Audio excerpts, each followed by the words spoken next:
Afwan. Bismillahirrahmanirrahim. Assalamualaikum warahmatullahi wabarakatuh. Waalaikumsalam warahmatullahi wabarakatuh. Alhamdulillah hamdan katsiran tayyiban mubarakan fihi kama yuhibbu rabbuna wa yarda. Asyhadu an la ilaha illallah wa asyhadu anna Muhammadan abduhu wa rasuluh. Allahumma shalli ala nabiyyina Muhammad wa ala alihi wa ashabihi wa man tabi'ahum bi ihsan ila yaumiddin. أسأل الله أن يفقهنا في الدين وأن يعلمنا بما ينفعنا وأن ينفعنا بما علمنا وأن يزيدنا علما نافعا وعملا صالحا إنه ولي ذلك والقادر عليه وبعد. الحمد لله في هذه الليلة المباركة بالتوفيق ونعم من الله تعالى نستطيع أن نلتقي مرة أخرى لنستمر درسنا وتعلمنا في مجلسنا هذا في مجلس المدارسة الذي ندرس فيه العلوم الواجبة تعلمها على كل مسلم. نرجو الله أن يسهلنا وأن يباركنا في تعلمنا هذا. آمين. الأمهات والأخوات، كنا في لقائنا الماضي ما زلنا في مبحث أركان الوضوء أو فروض الوضوء، أليس كذلك؟ Bala. بلى. بلى. Ini mau pakai bahasa Arab terus dari awal enggak? Ini kelas bahasa Arab atau kelas Nggak, majelis madrasah? udah biasa aja Ustadz. Astagfirullah jami'an. Kita di pertemuan yang lalu masih di pembahasan rukun-rukun wudhu. Dan insya Allah, semoga Allah berikan taufik dan kemudahan malam hari ini kita masih akan melanjutkan pembahasan ini. Di pertemuan yang lalu, kita tidaknya membahas rukun yang pertama dan kedua, ya kan Ibu ya? Ah, Kemarin al-muallif menuturkan rahimahullah taala wa nafa'ana bima bi'ulumihi fid dharain wa min syurutis salati al-wudu. Di antara syarat sahnya salat adalah berwudu. Wa furuduhu sittah, dan rukunnya wudu itu ada 6. Al-awwalu niyatu taharah lis-shalah bil qalbi. Yaitu menghadirkan niat taharah untuk salat, bersuci untuk mengerjakan salat, dan niat tersebut dihadirkan di dalam hati. Au ghairuha minan niyatil mujziyah, atau menghadirkan niat wudu yang lain yang niat yang merupakan niat-niat yang dianggap sah. Inda ghuslil wajhi, dan menghadirkan niat di dalam hati tersebut saat waktunya adalah saat membasuh wajah. Kemudian asani, rukun yang kedua, ghuslul wajhi jami'ihi, membasuh seluruh bagian wajah. Min manabiti sya'ri ra'sihi ila dzaqan. Batasan atas dan bawahnya adalah dari mulai area tumbuhnya rambut, normalnya tumbuhnya rambut, sampai dagu, sampai bawah dagu. Atau kemarin kita jelaskan tulang rahang, ya kan Ibu? Wa minal uduni ilal udun, dan dari telinga sampai telinga, yaitu batasan lebarnya. Sya'ran wa basyaran, baik rambut maupun kulit, maksudnya yang harus dibasuh. Yang harus dibasuh, baik itu rambut maupun kulit, semuanya wajib dibasuh. Illa batina lihyatir rajuli wa aridaihi idza kasufna. Kecuali bagian dalam jenggot, yaitu lihyah yang tumbuh di dagu, atau aridaihi, rambut jambang, rambut jambang yang ke bawah dan di area rahang. Kalau rambut di area itu, dua jenis rambut itu tadi, rambut jambang sampai yang di bawah rahang, dan rambut jenggot yang tumbuh di dagu. Kalau keduanya lebat, sangat lebat, maka yang wajib dibasuh hanya bagian permukaannya saja, tidak wajib membasuh bagian dalamnya. Dan kemarin kita sebutkan batasan lebat atau tidak, dikatakan lebat itu jika orang yang di hadapannya tidak bisa melihat eh, kulit kulit yang ditumbuhi rambut itu, kulit yang ditumbuhi jenggot. Kalau misalkan masih kelihatan kulitnya, yang ditumbuhi jenggot itu, maka itu nggak lebat. Jadi kalau sudah nggak kelihatan kulitnya yang ditumbuhi, maka itu lebat. Kalau sudah lebat seperti itu, maka tidak wajib membasuh bagian dalam dari jenggot tersebut.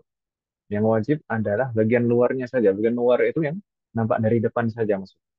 Jadi bukan yang belakangnya, bukan juga sela-selanya. Gitu Ibu ya. Meskipun disunahkan untuk menyela-nyela. Sunnah hukumnya menyela-nyela. Wafaqqanallahu jami'an. Eh, Kemarin yang kita bahas sampai di sini ya kan Ibu ya. Wajah, artinya wajah yang dibasuh itu batasan-batasannya apa saja, dan rambut-rambut wajah gitu kan. Kemarin begitu kan Ibu ya. Ada Iya, pertanyaan Mas Ustaz. sekalian sebelum kita lanjutkan?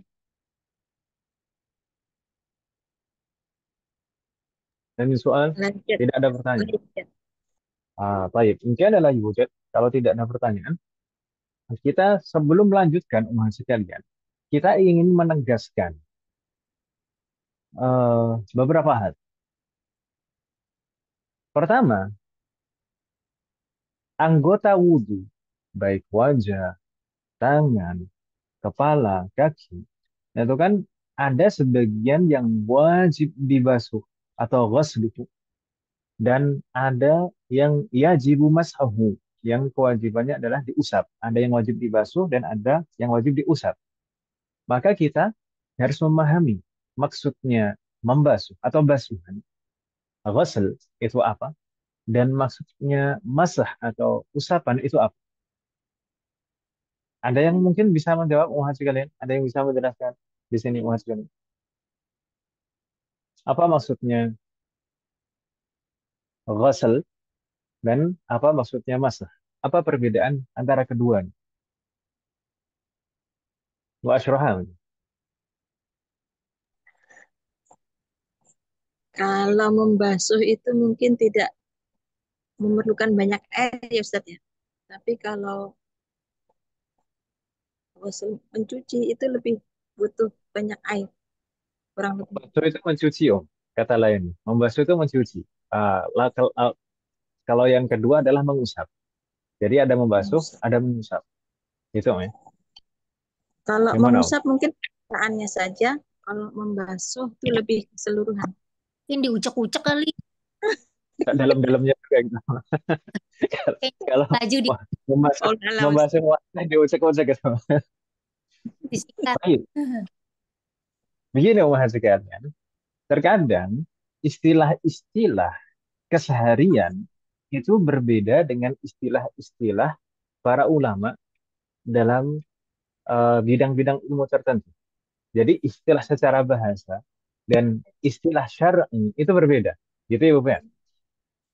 Jadi kalau yang dimaksud ghusl a'dha, ghuslul a'dha, membasuh anggota, anggota tubuh atau membasuh anggota wudhu, maksudnya apa? Hakikat dari ghusl adalah jaroyanul ma. Hakikat dari ghusl adalah jaroyanul ma, yaitu mengalirnya air di permukaan anggota yang wajib dibasuh. Mengalirnya air di permukaan anggota yang wajib dibasuh. Itulah hakikat al-ghusl. Jaroyanul ma' alal wudwi. Mengalirnya air di atas permukaan yang wajib dibasuh. Saya mengatakannya mengalirnya, bukan mengalirkan, tapi mengalirnya air. Beda antara mengalirkan dan mengalirnya air. Karena sebenarnya ghusl itu tidak harus dilakukan oleh diri sendiri. Itu Ibu ya. Ghusl itu sebenarnya tidak wajib dilakukan oleh dirinya sendiri. Yang penting terjadi jaroyanul ma, terjadi aliran air di permukaan anggota yang wajib dibasuh, kemudian disertai dengan niat, maka itu sah. Jadi kalau misalkan orang diwudukan dan bersamaan dengan itu menghadirkan niat, maka sah. Atau kalau misalkan seseorang diceburkan ke dalam kolam. Kemudian saat air menyentuh wajahnya, bersamaan dengan air menyentuh wajah, dia menghadirkan niat wudhu, maka sah itu basuhan wajahnya.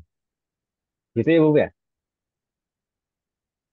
Paham tidak maksud saya? Oh, kan. Bingung tidak maksud saya? Tapi mana ada Ustaz dijeburin Oh, niatnya Ustaz. wudhu gitu Ustaz.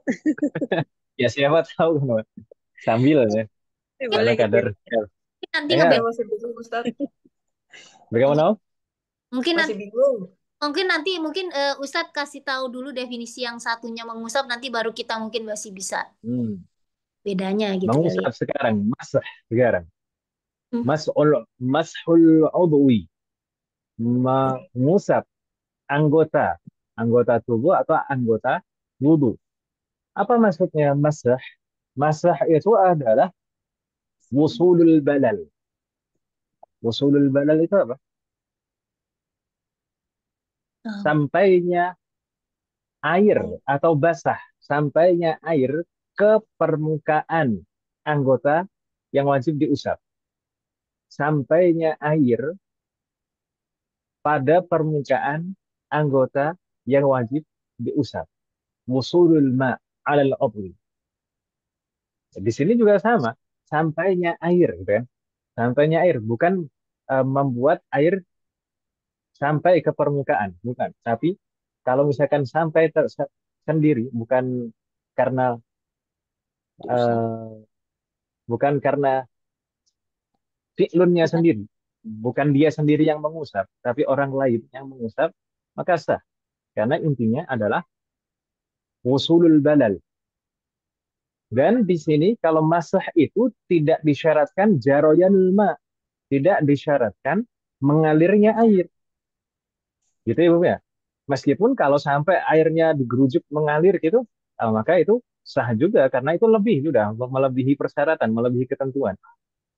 Nah, jadi bedanya itu tadi, kalau ghusl atau membasuh itu adalah jaroyanul ma, mengalirkan air di permukaan anggota yang wajib dibasuh. Sedangkan masah adalah wusulul balal, sampainya Air. basah, sampainya air atau sampainya basah saja pada area yang wajib diusap. Nanti insya Allah akan kita bahas pada saat kita menjumpai atau sampai di bahasan mashul ra'si atau mashul ba'dir ra'si. Jadi Iya, iya. pertanyaannya di situ juga. Makanya di sana kan mungkin beberapa waktu yang lalu Bu Anita sempat bertanya, dan ini pertanyaan ini eh, mungkin kita menjumpainya di beberapa tempat. Misalkan ada beberapa eh, jamaah umroh atau jamaah haji atau misalkan di beberapa rumah sakit itu Anda disediakan, atau mungkin kalau jamaah itu biasanya bawa sendiri-sendiri. Kalau di rumah sakit itu mungkin disediakan botol botol spray berisi air bersih, air mutlak. Itu Mm-mm. digunakan untuk apa? Digunakan untuk berwudu katanya. Apakah sah berwudu dengan botol spray? Asal bisa Sah atau dialirin tidak? kan. Asal memenuhi syarat itu tadi. Asal memenuhi syarat. Syarat apa? Syarat ghusl juga. Ghusl itu apa? Hakikat ghusl adalah jaroyanul ma, mengalirnya air di permukaan anggota yang wajib dibasuh. Jadi kalau disemprot cuma sekali, ngalir nggak? Ya nggak ngalir. Maka bagaimana? Ya harus disemprot berkali-kali sampai ada aliran gitu, Om. Kalau mau pakai Hmm. spray. Iya, iya, iya, pakai selang. Pakai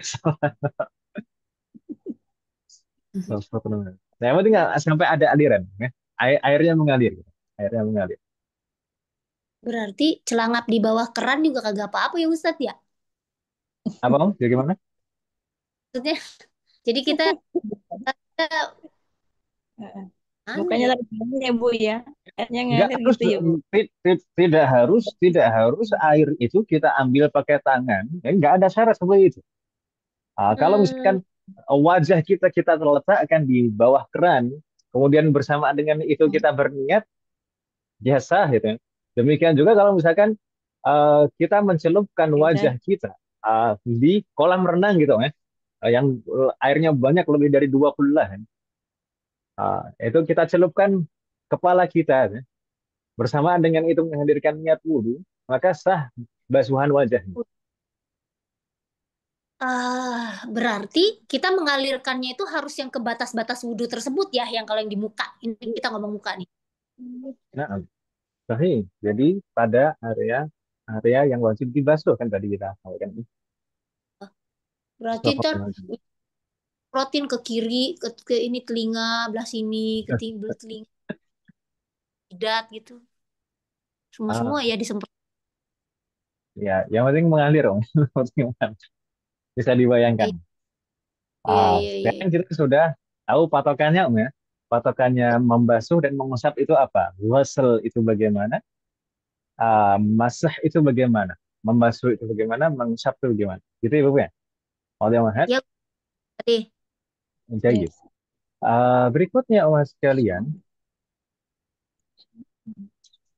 basuhan yang wajib itu sebenarnya berapa kali? Apakah harus 3 kali?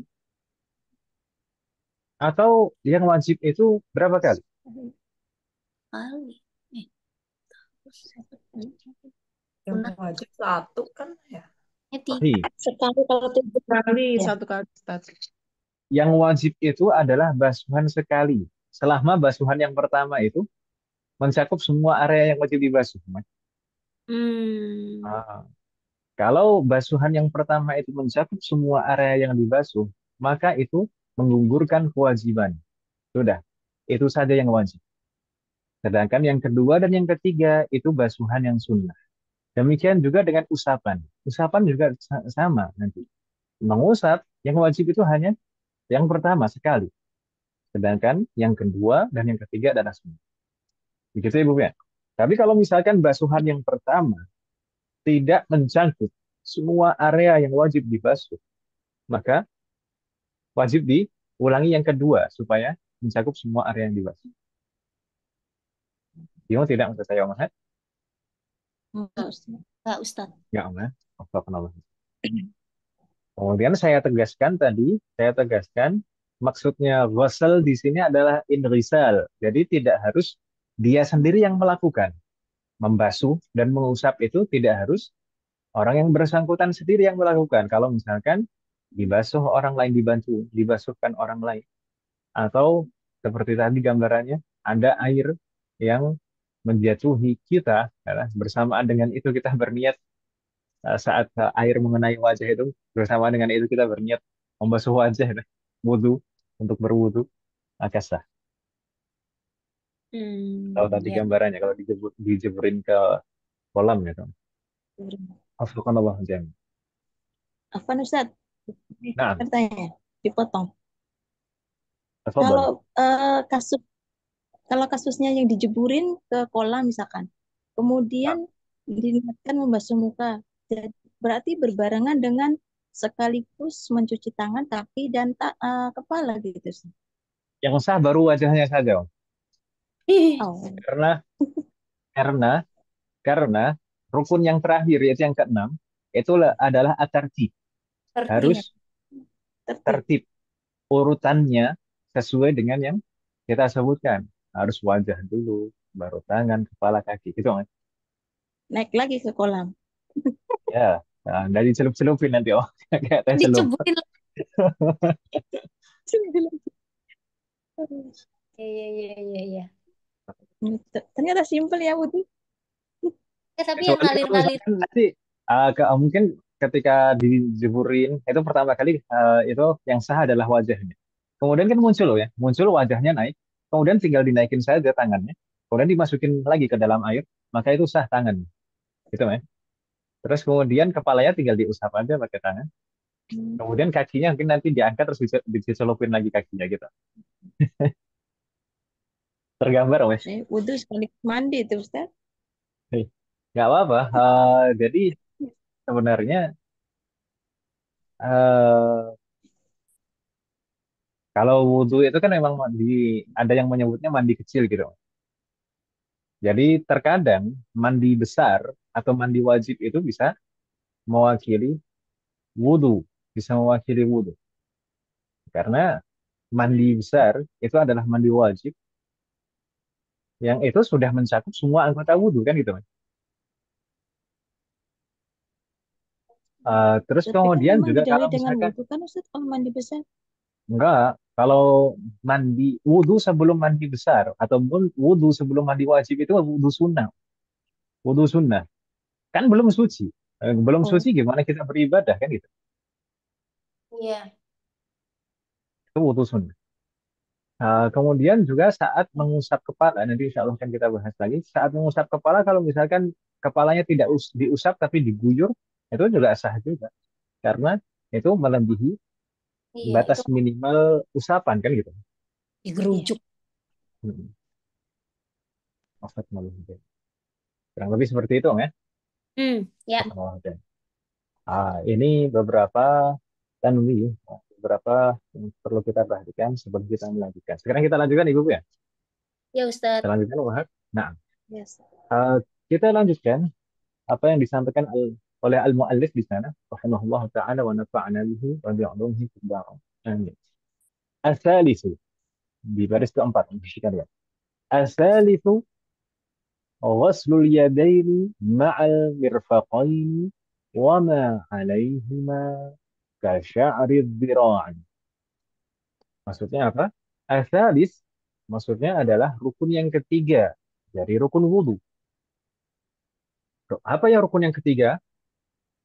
Ghuslul yadain, membasuh kedua tangan.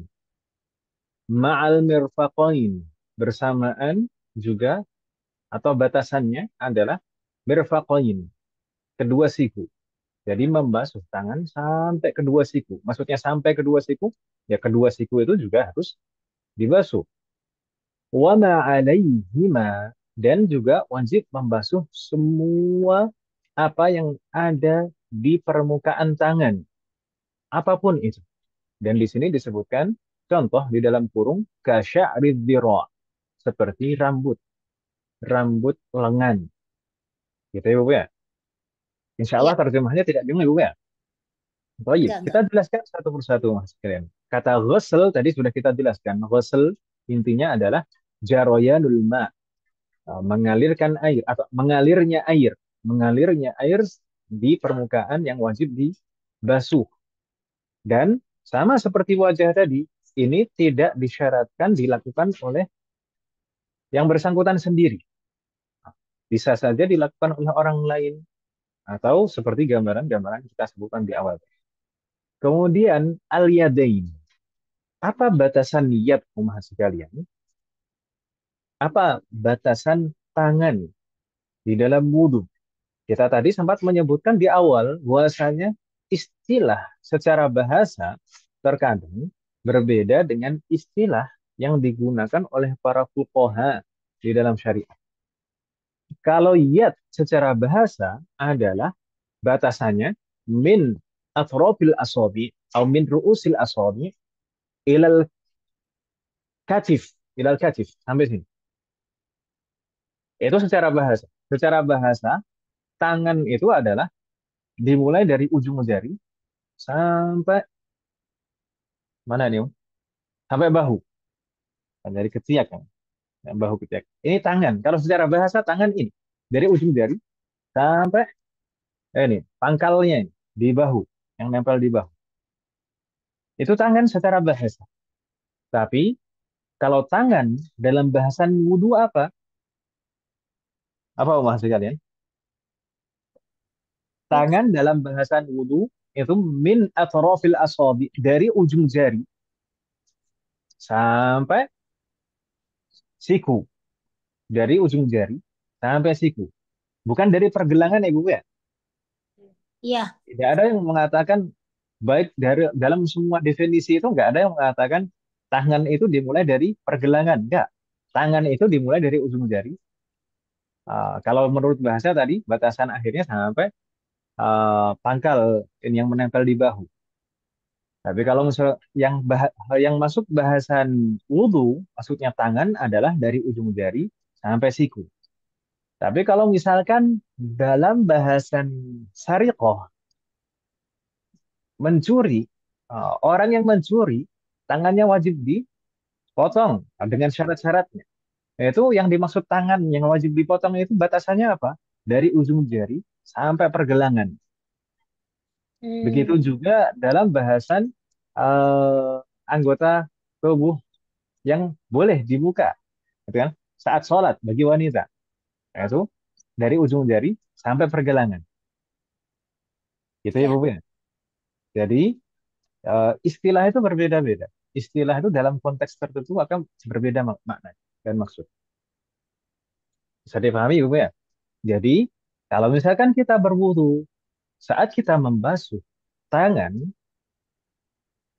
yang dibasuh itu adalah dari ujung jari permulaannya, bukan dari pergelangan, tapi dari ujung jari sampai siku. Mungkin sebagian sebagian orang mengira mencuci kedua telapak tangan sebelum membasuh wajah, sebelum berkumur dan istinsyaq, itu sudah membasuh kedua telapak tangan. Itu berarti tangannya sudah dibasuh. Kemudian saat membasuh tangan setelah membasuh wajah, membasuhnya dari pergelangan tangan sampai siku. Karena anggapannya telapak tangannya sudah dicuci tadi. Itu salah. Kenapa? Karena mencuci tangan sebelum berkumur dan istinsyak itu adalah mencuci tangan yang sunnah hukumnya, bukan masuk rukun. Gitu ya, Ibu ya. Ya. Dan juga harus tertib juga. Membasuh tangan itu letaknya setelah membasuh wajah. Jadi, setelah membasuh wajah dengan sempurna, baru membasuh tangan. Membasuh tangan juga harus sempurna. Dari ujung jari sampai siku. Oh iya, saya tadi menyampaikan sampai siku maksudnya sikunya wajib dibasuh juga. Jadi, kita membasuhnya itu jangan sampai hanya di batasan siku saja, melingkar di sini. Batasan siku, ini ujung siku saja. Ujung siku ya. Ujung siku sampai sini saja misalkan. Pertengahan siku sini, sudah sampai sini. Kalau sampai sini saja membasuhnya, maka ada setengah siku yang tidak dibasuh, ya atau ya. Iya. Padahal semua siku wajib dibasuh. Maka saat membasuh tangan itu, usahakan basuhannya itu lebih di atas siku, di atasnya, di atas siku. Sampai bagian apa ini? Namanya apa nih? Bagian Oh, lengan yang atas ini apa? ya, lengan atas lah. Ya lengan atas semua. Ya udah gitu. Nggak ada istilahnya khusus dong ya di dalam bahasa Indonesia. Kalau dalam bahasa Arab kan ada. Aduh. Saya. Ah, jadi dilebihkan sampai ke area lengan atas, gitu ya Bu ya. Jadi di atas siku supaya yakin betul-betul semua area siku itu terbasuh. Kalau kita memperhatikan sunnah, justru sunnahnya itu sampai atas, sampai habis semua tangan itu dibasuh semuanya. Itu kalau sunnahnya. Tapi kalau misalkan batas wajibnya adalah di atas siku ini. Saya sampaikan di atas, sekali lagi, saya tekankan di atas siku. Kenapa? Karena istilah mirfak, mahal sekalian. Dalam bahasa Arab, mirfak itu adalah gabungan antara tiga tulang. Tulang lengan bawah dan dua tulang lengan atas. Jadi ujung-ujung pertemuan kan, pertemuan antara lengan bawah dan ujung lengan atas itu yang disebut dengan mirfak. Jadi mirfak itu adalah tiga ujung tulang itu. Tiga ujung tulang itu.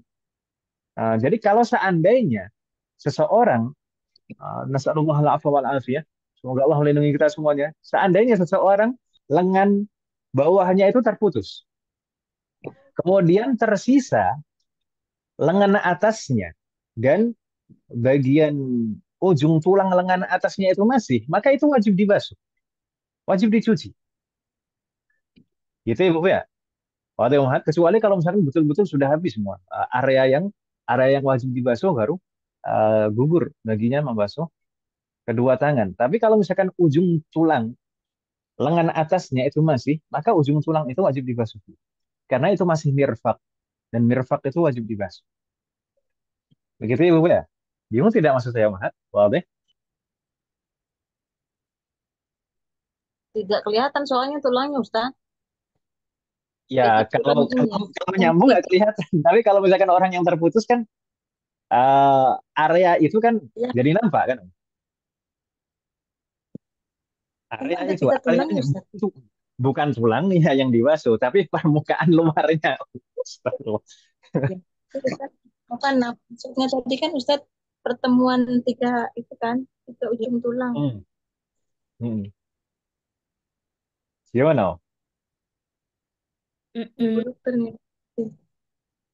Iya, lengan itu kalau atas lengan tulangnya satu, nah yang di bawah itu tulangnya dua. Jadi Ah, tiga tulang, Oh, lengan terputus. bawah. Oh, di bawah itu ya Bu ya. Iya, emang kalau di Oh, anatomi itu cuman satu.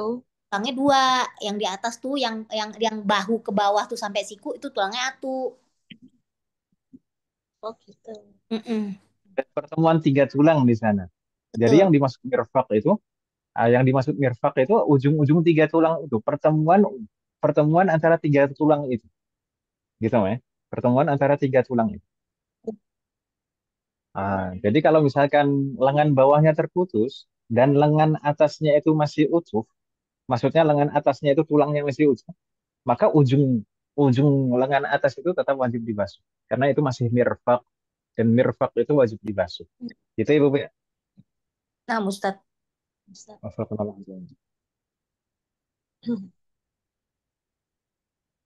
Kemudian umat sekalian, beliau al-muallif rahimahullah taala di sini menegaskan ghuslul yadaini ma'al mirfaqaini. Di sini sudah jelas. Wa ma 'alaihima. Ini sebenarnya penegasan. Penegasan apa saja yang harus dibasuh pada tangan, yaitu semua apa yang ada di permukaan tangan. Di sini yang disebutkan pada tambahan di sini yang di dalam kurung itu adalah rambut. Nah, karena itu mungkin yang paling banyak ditemukan misalkan. Rambut yang ada di lengan meskipun panjang dan sepanjang apapun, maka tetap wajib dibasuh semuanya. Gitu ya, Bapak ya. Demikian juga kalau seandainya ada daging tumbuh misalkan. Ada daging tumbuh di area tangan, maka juga tetap wajib dibasuh. Demikian juga kalau misalkan ada mungkin sebagian orang itu ada ada jari yang lebih. Jadi jarinya bukan 5 tapi 6. Maka semuanya wajib dibasuh. Karena itu bagian dari tangan. Demikian juga dengan kuku, umat sekalian. Kuku kalau panjang, sepanjang apapun kukunya, maka semuanya wajib dibasuh. Dari ujung-ujung kukunya. Jangan hanya misalkan ujung jarinya dibasuh, kemudian ujung kukunya yang panjang nggak dibasuh. Ya, tetap tidak sah kalau seperti itu. Gitu ya, Bapak ya. Sampai ujung kuku yang panjang, kalau misalkan kukunya panjang, sepanjang apapun kukunya, maka kuku itu wajib dibasuh semua. Kalau seandainya setelah wudhu, misalkan saat wudhu kuku-kuku yang panjang itu tidak dibasuh, kemudian setelah wudhu, oh baru ingat, oh ini harusnya tadi dibasuh. Kemudian, tapi sudah terlanjur dipotong kukunya, misalkan kukunya panjang, saat wudhu tidak dibasuh.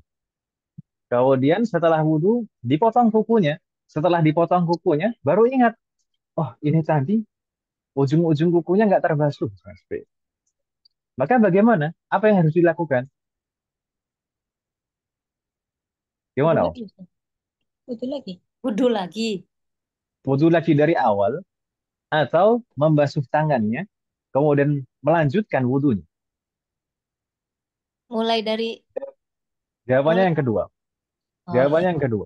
Bukan mulai dari awal. Selama wudhunya tidak batal, ya, maka tinggal dibasuh saja ujung-ujung jari itu tadi, uh, dan dilengkapi, membasuh tangannya dilengkapi. Kemudian dilanjutkan wudhunya, mengusap kepala, kemudian mencuci kedua kaki. Oh, Karena gitu kenapa? Ustaz. Karena di dalam mazhab Syafi'i, wudhu itu tidak disyaratkan al-muwalah. Al-muwalah itu apa? Al-muwalah itu berturut-turut tanpa jeda. Membasuh anggota setelahnya sebelum kering anggota sebelumnya. Itu al-muwalah. Tapi kalau di dalam mazhab Syafi'i tidak disyaratkan al-muwalah di dalam berwudu. Jadi kalau meskipun ada jeda sekalipun, itu tidak masalah. Gitu ya Bu ya. Kalau misalkan kita berwudu misalkan di tempat wudu misalkan. Kita berwudu di tempat wudu, tiba-tiba air kerannya mampet, air kerannya berhenti gitu. Padahal wudu kita belum selesai. Ini masih tersisa kaki kita belum dibasuh. Lalu Tidak tahu. kita mencari air sampai ketemu nggak masalah. Yang penting belum belum batal wudunya. Kita nyari air sampai ketemu kemudian baru kita basuh kaki kita itu sah wudu. Walaupun Itu sudah juga. kering, Ustaz. Nah, walaupun sudah kering karena tidak disyaratkan al-muwalah. Oh, Al-muwalah al-mu'al. itu sunnah. Al-muwalah, al-muwalatu. Tulisannya gitu. Al-muwalatu. Al-muwalat. Kita ibu ya. Subhanallah jami'an. Ya, ya, ya. Intinya tadi semua apapun yang ada di permukaan tangan, maka semuanya wajib dibasuh. Baik itu rambut, baik baik itu daging tubuh, baik itu kuku, mau panjang sepanjang apapun semuanya dari ujung sampai pangkal wajib dibasuh. Eh, Ustadz, Afwan, Ustadz, Nah, ya, enggak yang tadi katanya Ustadz kalau yang si kuku, yang perkara kuku tadi eh, selama belum batal terus itu kuku kita eh, eh, eh, eh, eh, kita kita potong. wudukan, yang wudu itu apa walaupun sudah dipotong Kan lah itu.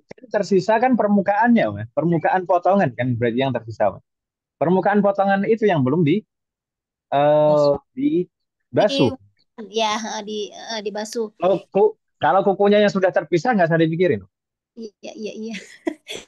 Sambung lagi. Enggak, maksudnya itu tadi kan itu kita menyelesaikan yang tadi ketinggalan itu bagian si kuku itu. Nah, Nah, terus sampai ke kaki. Jadinya kakinya diulang lagi gitu. sahih, dia ulang lagi Iya. karena Ah, belum sah, karena belum sah. Jadi usapan kepala dan basuhan kaki itu belum sah karena basuhan tangan itu belum sempurna. yes. Oke. Kan harus tertib, Om, ya. Harus tertib. Jadi Ya, setelah sempurna anggota wudhu yang pertama, baru anggota wudhu yang kedua. Anggota wudhu yang kedua sempurna, baru anggota wudhu yang ketiga. Anggota wudhu yang ketiga sempurna, baru anggota wudhu yang keempat. Gitu. Harus selalu mm, tertib seperti itu. iya tertib ya. Nggak boleh disusulin yang bagian agak ya. Ya, ya, ya. Nah, ada lagi pertanyaan, Wahid? Lam yujad. Dan mungkin ada hal yang perlu kita perhatikan juga, umat sekalian, yaitu jika ada hal-hal, benda-benda atau zat-zat yang menghalangi air di permukaan kulit. Sebenarnya ini berlaku untuk semua, baik wajah, tangan, kaki, rambut juga. Itu kalau misalkan ada hal yang menghalangi, bukan rambut, kepala maksudnya, ya. Aslinya kepala, bukan rambut, tapi boleh rambut. Kalau ada hal-hal yang menghalangi air, maka harus dihilangkan, harus dibersihkan, harus dihilangkan dan harus dibersihkan. Pertama, kalau misalkan itu benda asing, maksudnya bukan keluar dari anggota tubuh kita, bukan seperti keringat gitu. Kalau benda asing, maka harus dibersihkan sampai bersih, kecuali kecuali kalau seandainya membersihkannya itu sangat sulit sekali dan khawatir justru malah menyakiti, itu baru mungkin dimaafkan bukan berarti nggak dibersihkan, tapi harus diusahakan untuk dibersihkan dulu, baru kalau misalkan betul-betul susah dan kalau misalkan dipaksakan sampai bisa menyakiti, maka itu baru dimaafkan. Misalkan apa, kena cat misalkan, kena Oh, lem gitu.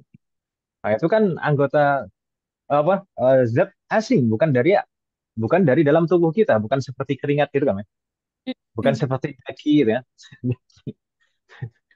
Oke. Eh, jadi kalau misalkan minyak, cat, atau apa tadi, lem, maka itu harus dibersihkan. Diusahakan untuk dibersihkan. Sampai kadar apa? Kalau bisa sampai bersih, maka harus sampai bersih. Tapi kalau misalkan ada tersisa beberapa yang sangat sulit sekali, dan kalau misalkan dipaksakan, maka akan menyakiti kita, maka itu baru dimaafkan. Bukan sejak awal ditinggalkan begitu saja, oh ini nanti susah, oh, berarti nggak usah aja. Enggak, harus diusahakan, dibersihkan. Kalau betul-betul susah, khawatir nanti kalau misalkan dilanjutkan lagi akan menyakiti kita, maka itu baru dimaafkan. Begitu Ibu ya. Eh, Demikian juga dengan kotoran-kotoran, kotoran-kotoran yang terkadang menempel di kuku, misalkan. Terkadang seseorang, ini biasanya para pekerja biasanya, kadang-kadang itu eh, sampai kotoran-kotoran itu biasanya sampai menempel di kuku-kuku. Maka sebenarnya hukum asalnya itu juga wajib dihilangkan kalau banyak. Kalau sangat sedikit sekali kotoran di kuku-kuku itu kalau sangat sedikit sekali, dan maksudnya sedikit itu batasannya apa? Kira-kira tidak menghalangi air. Kalau sedikit, kira-kira tidak menghalangi air, maka itu tidak wajib dihilangkan. Tapi kalau banyak, maksudnya banyak itu kira-kira itu menghalangi air, maka harus dihilangkan. Maka harus dihilangkan. Dihilangkan, diusahakan. Kalau memang betul-betul tidak bisa sampai kadar tadi, sampai kadar kira-kira kalau dilanjutkan maka akan menyakiti, baru dimaafkan. Gitu Ibu ya. Insya Allah bisa dipahami maksud saya Ibu ya. Insya Allah. Ustaz. Astagfirullahaladzim. Maka kalau misalkan ibu-ibu, akhwat gitu misalkan ada menggunakan cat pewarna kuku misalnya seperti itu, yang tidak bisa tembus air, maka itu harus dihilangkan. Nggak sah wudhunya kalau misalkan masih ada itu. Gitu ya Ibu ya. Astagfirullahaladzim. Ada Iya, pertanyaan Mas? kalau bedak kagak PAP Ustaz ya. Kalau bedaknya anti air ya harus dihilangkan. Oh. Tiba, tiba. Aduh, iya, iya, iya, iya.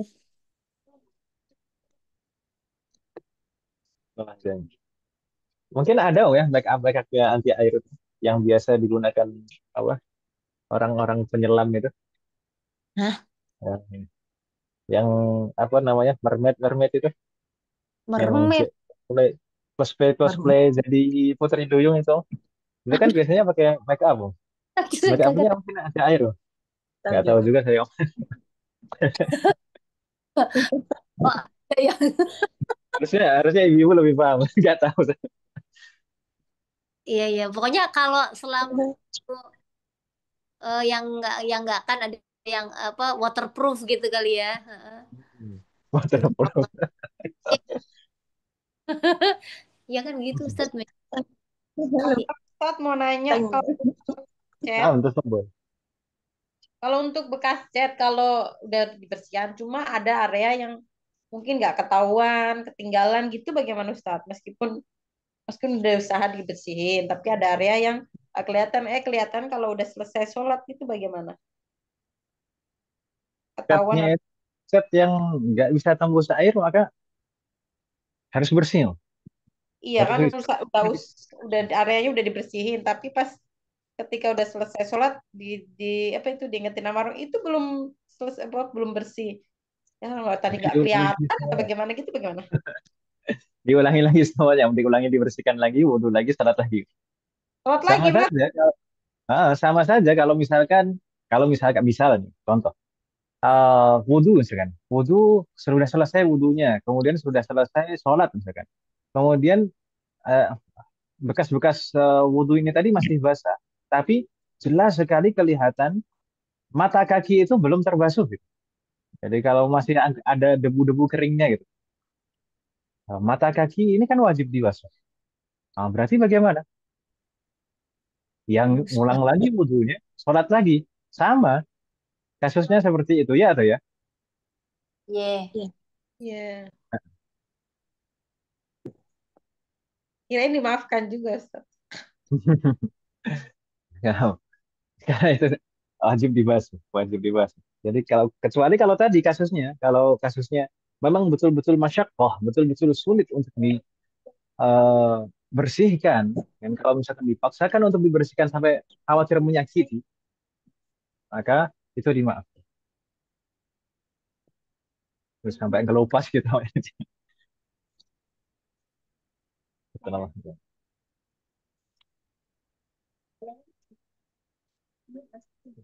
Maka hati-hati kita kadang-kadang main, main chat, main lain gitu.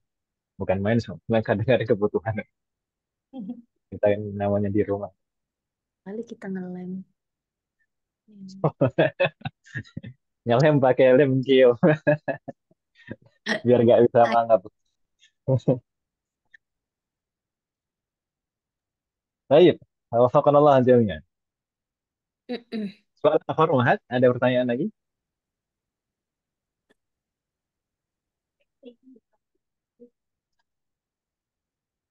Kalau tidak ada pertanyaan, maka kita lanjutkan Mas sekalian.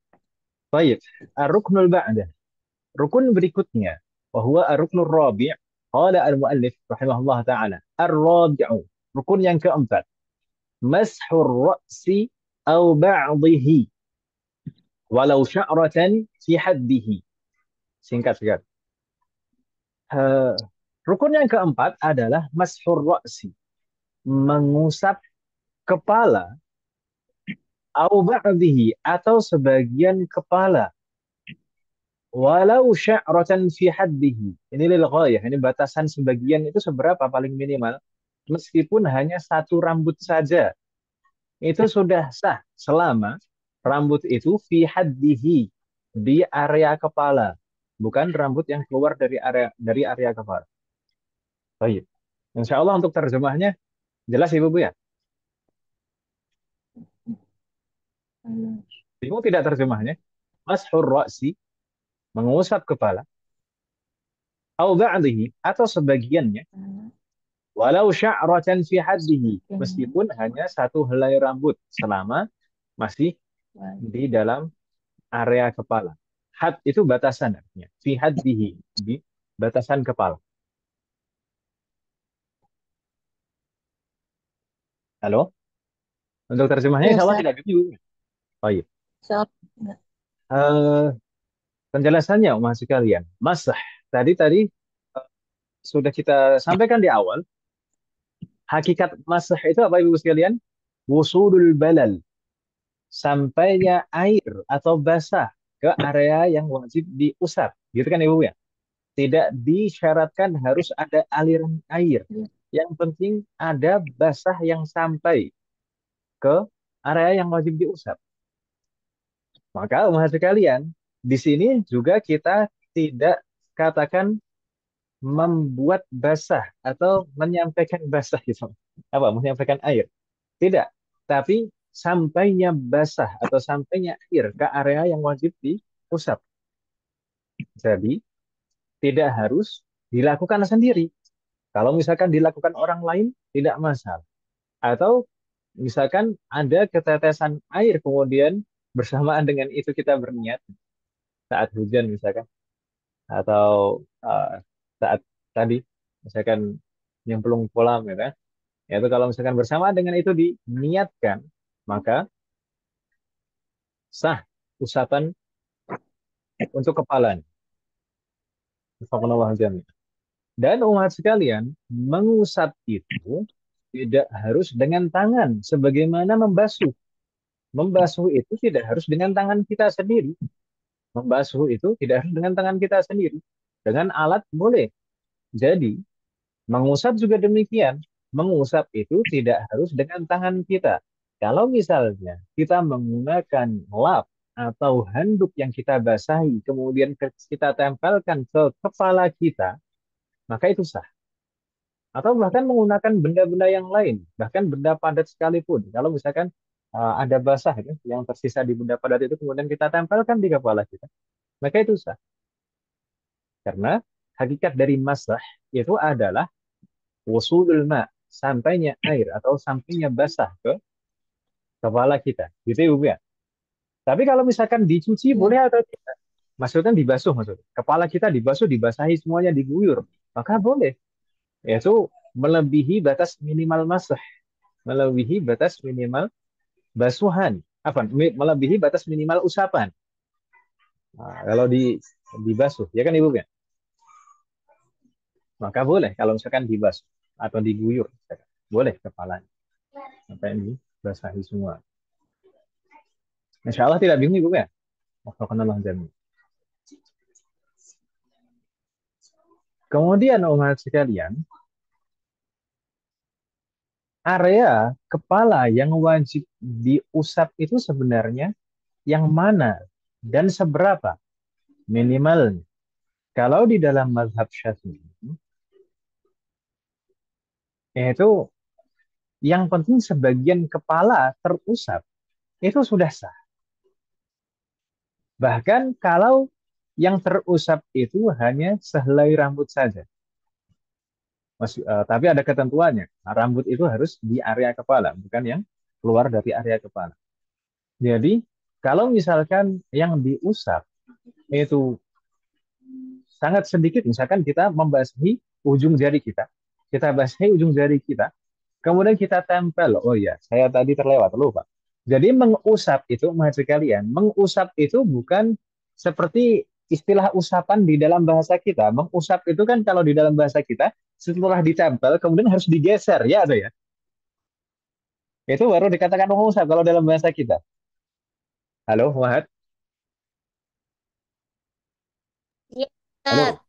Ah, tapi kalau maksudnya mengusap kepala di sini, kalau misalkan kita basahi tangan kita, kemudian kita tempel gitu saja, tanpa kita gerakkan, tanpa kita pindah tangan kita, tempelin gitu saja, sudah selesai. Itu sah usapannya. Karena Hmm. sudah sudah mencapai minimal usapan. Tadi apa? Wusulul balal. Sampainya air, sampainya basah ke area yang wajib diusap. Gitu Ibu ya. Waduh, Ya, Mahat. tadi Ustaz. Jadi Oh kalau ya, tadi saya sempat terlewat juga satu lagi yang terlewat. Bahkan kalau misalnya air itu sampai ke area kepala kita, tidak secara langsung, itu juga boleh. Tidak masalah. Yang penting sampai air atau basah itu ke kepala kita. Misalnya contohnya gimana? Ketika umat sekalian berwudu menggunakan jilbab misalnya. Kemudian kesulitan untuk membuka jilbab, ditetesin saja di sebagian area kepalanya. Kemudian sampai terasa air itu terasa di permukaan kepala kita. Maka itu juga sah. Karena itu sudah mencapai batas minimal masah, yaitu sampainya air ke permukaan yang wajib diusap. Bisa difahami maksud saya, Mas Garian? ya, ya Ustaz. Ya, iya. Masyaallah jami.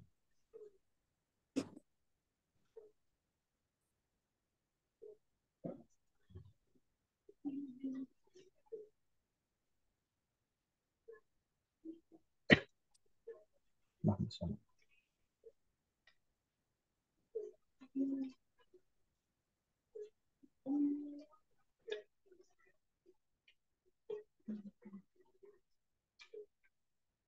Saya barusan sebenarnya pengen menukil lafaz bahasa Arab, tapi belum ketemu.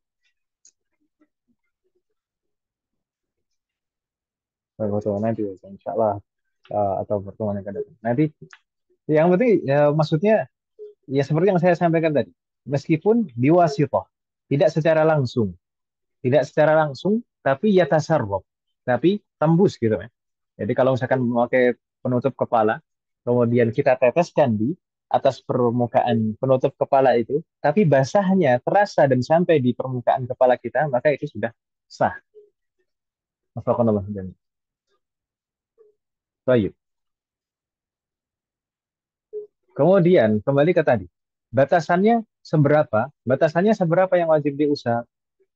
Maka tidak ada batasan. Bahkan sehelai rambut pun itu boleh. Itu kalau di dalam mazhab Syafi'i yang masih kalian. Tapi kita juga harus pahami juga afdolnya atau sunnahnya di dalam mazhab Syafi'i sekalipun, itu yang diusap adalah seluruh area kepala. Afdolnya atau sunnahnya yang diusap adalah seluruh area kepala.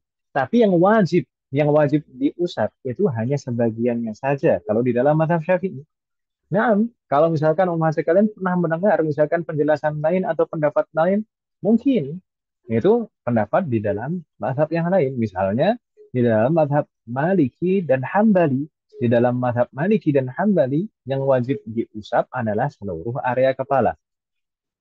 Sedangkan di dalam mazhab Hanafi yang wajib diusap adalah bagian ubun-ubun. Jadi ubun-ubun harus diusap semua. Paling minimal ubun-ubun.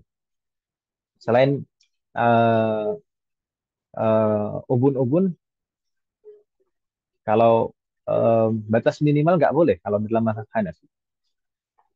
Harus ubun-ubun minimal. Wafaqallahu. Tapi kalau di dalam mazhab Syafi'i, memang dalam masalah ini, di dalam mazhab Syafi'i mungkin kalau dibandingkan dengan mazhab yang lain paling ringan Ibu ya. Kalau dalam mengusap kepala. Jadi tidak ada eh, kadar minimal tertentu. Yang penting ada area kepala yang wajib diusap meskipun hanya satu helai rambut. Namun umat sekalian perlu kita pahami, sebenarnya yang wajib diusap itu adalah kulit sebenarnya. Sebenarnya. Namun rambut yang di area kepala dihukumi seperti kulit kepala. Makanya disyaratkan kalau misalkan yang diusap adalah rambut, kalau misalnya yang diusap adalah rambut, harus rambut yang ada di area kepala. Kalau misalkan rambut yang keluar dari area kepala, maka tidak sah untuk diusap. Maksudnya bagaimana? Maksudnya rambut yang keluar dari area kepala, misalnya rambut yang panjang dan menjuntai ke bawah. Misalkan misalkan ibu-ibu sekalian rambutnya panjang semuanya, rambutnya panjang. Kemudian yang diusap adalah ujung rambutnya saja yang di sini. Ah, maka nggak sah karena rambut yang di ujung itu kan keluar dari area kepala. Yang sah untuk diusap adalah rambut yang ada di area kepala. Mau depan, mau atas, mau kanan kiri, mau bagian belakang, tidak masalah. Yang penting masih di area kepala. Kalau mungkin ada pertanyaan, Ustaz, kalau misalnya rambut yang panjang itu diikat dan ikatannya itu tidak keluar dari area kepala, apakah sah yang diusap adalah ikatannya itu saja? Maka jawabannya tidak sah. Karena kalau misalkan dilepas ikatan itu, maka itu bukan masuk area kepala. Gitu Ibu ya. Bingung tidak Mas sekalian?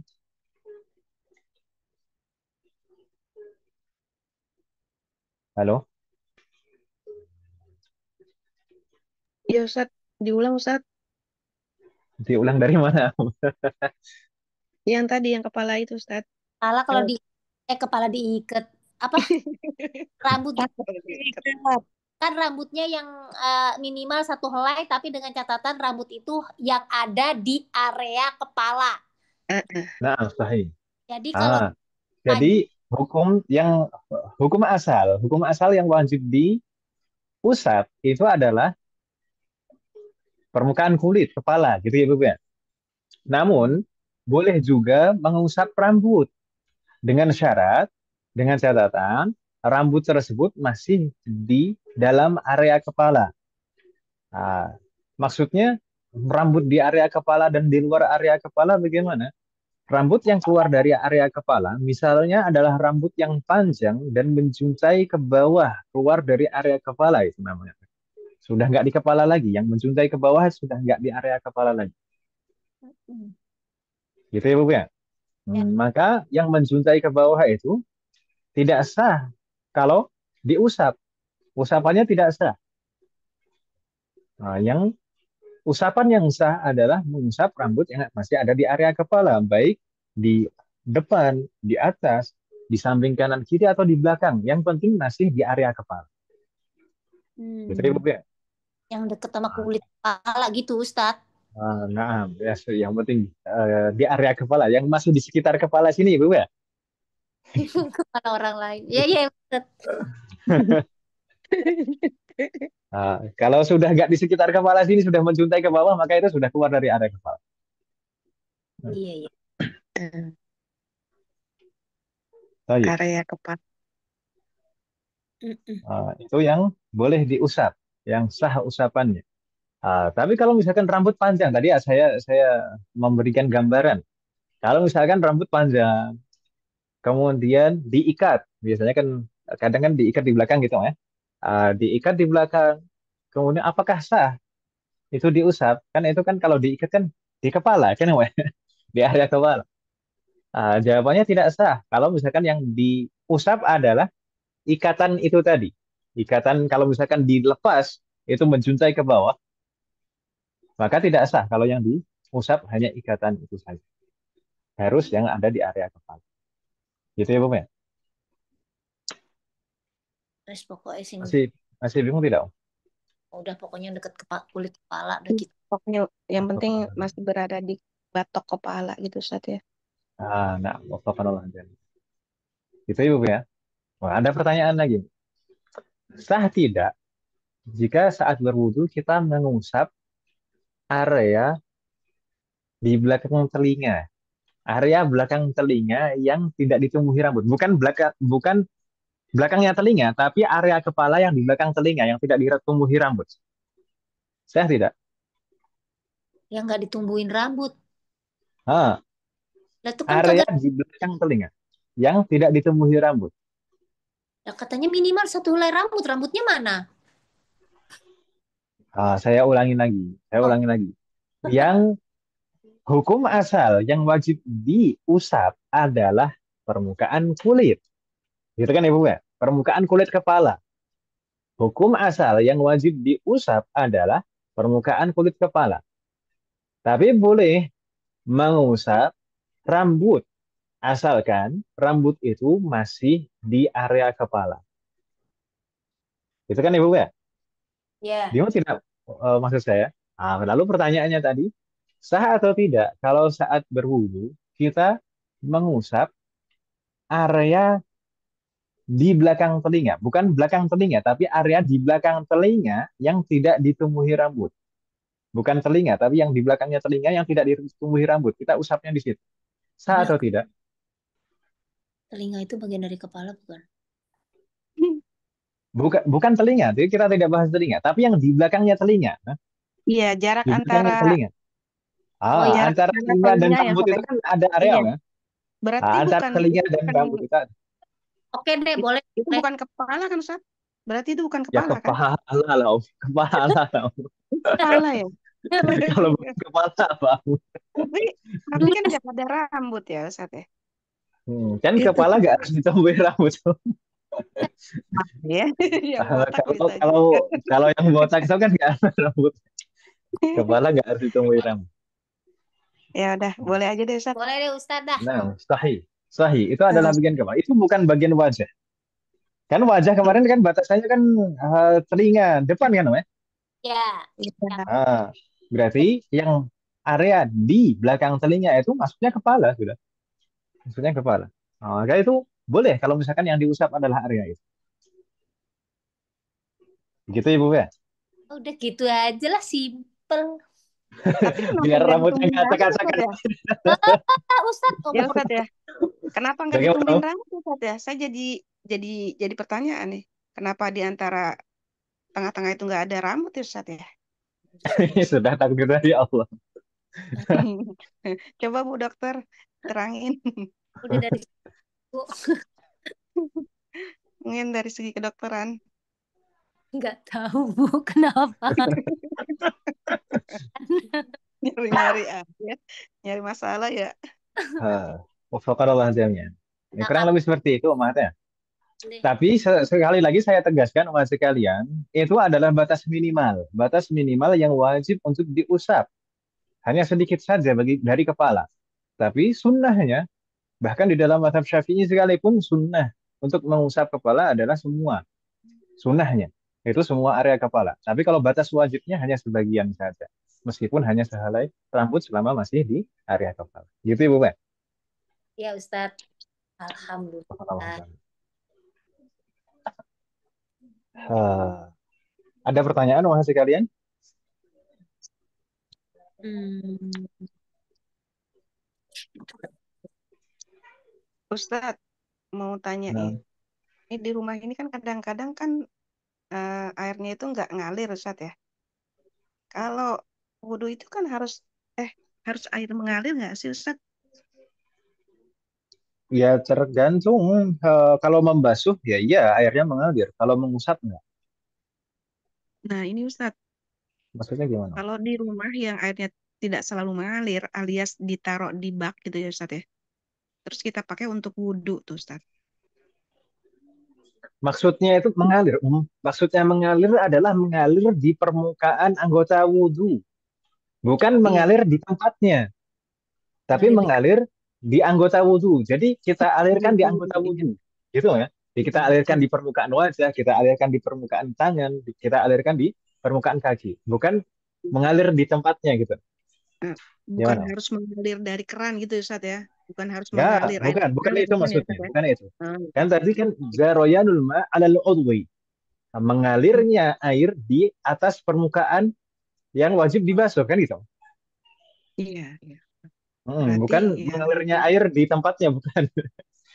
bukan harus air yang mengalir gitu ya, Ustadz ya. Tapi Bukan, bukan. mengalir air gitu. Oke, oke. Hmm. Nah, makanya kan saya pernah ngeliat itu tuh Ustadz yang kata ada Syekh ya kalau nggak salah wudhu lah dengan air aqua yang sedikit gitu Ustadz.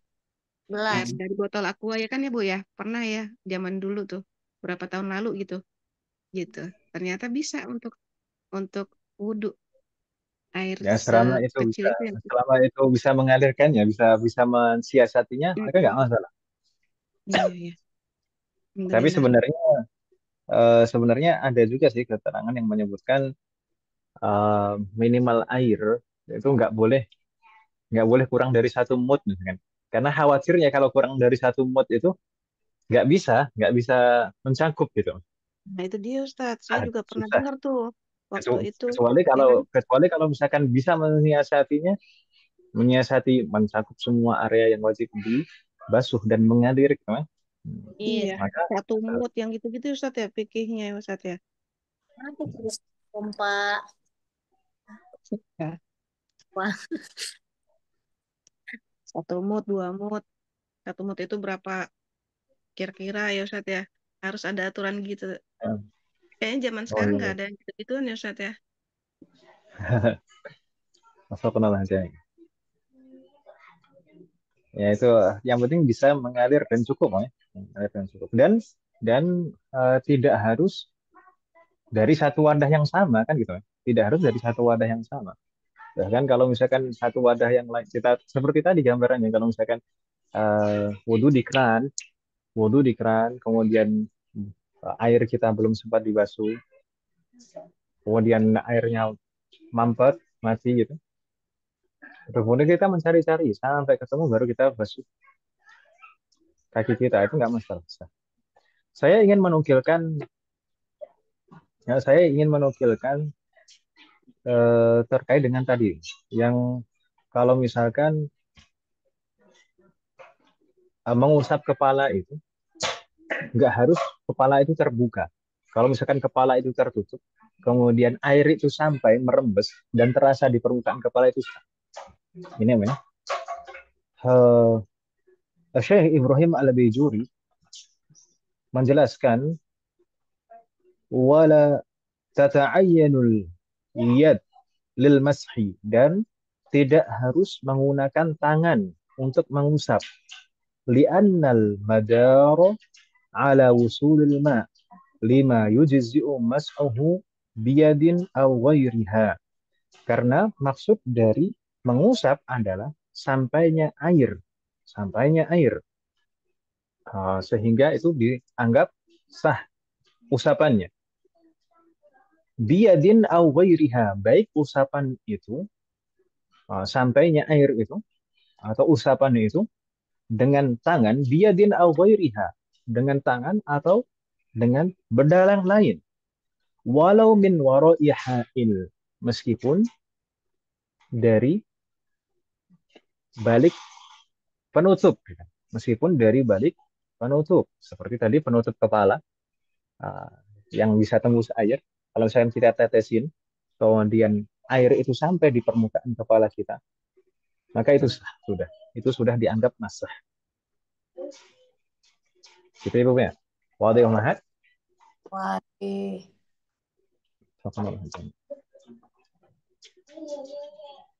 Ada pertanyaan lagi masih kalian? Sebelum kita tutup mungkin saya minta maaf, ini masih belum selesai juga wudhu kita.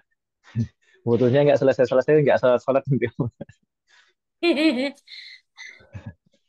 Ya, Masih tersisa 2 rukun. Insya Allah kita lanjutkan di pertemuan akan datang. Semoga Allah memberikan taufik dan kemudahan. Masih sama masih tersisa 2, yaitu membasuh kaki dan tartib. Hal min soal muhad, qabla an nakhtim. Ada pertanyaan sebelum kita tutup?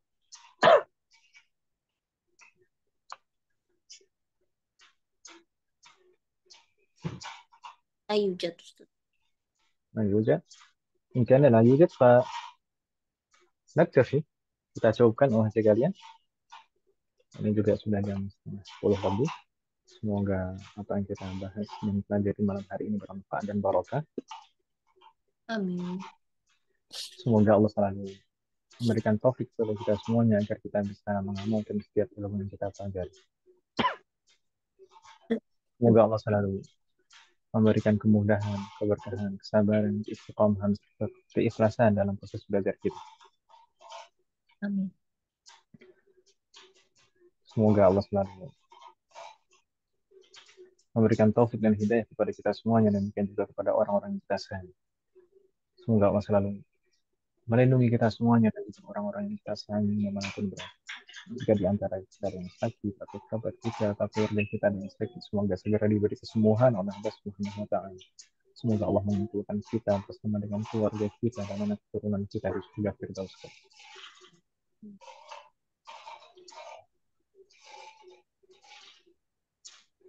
Semoga Allah